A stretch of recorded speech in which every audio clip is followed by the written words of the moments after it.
मी महाराष्ट्रातल्या तमाम जनतेला ही विनंती करतो, केंद्र सरकारने वारंवार आपल्याकडे पुरेसं पेट्रोल डिझेल आहे हे सांगितलेलं असतानाही अनेक शहरामध्ये विनाकारण लोक रांगा लावून अधिकचं पेट्रोल भरून घेत आहेत.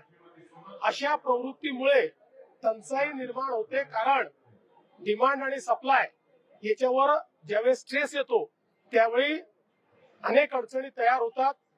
आपल्याला जेवढा दर महिन्याला पेट्रोल डिझेलचा स्टॉक लागतो तो देशाकडे आहे, त्यामुळे कोणीही रांगा लावू नये.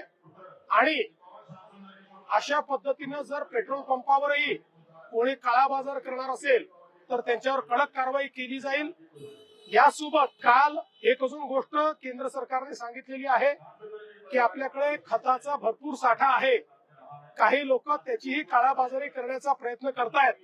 आम्ही आढावा घेतला असता गेल्या 3 दिवसांमध्ये DAP ची खपत 70% वाढलेली आहे.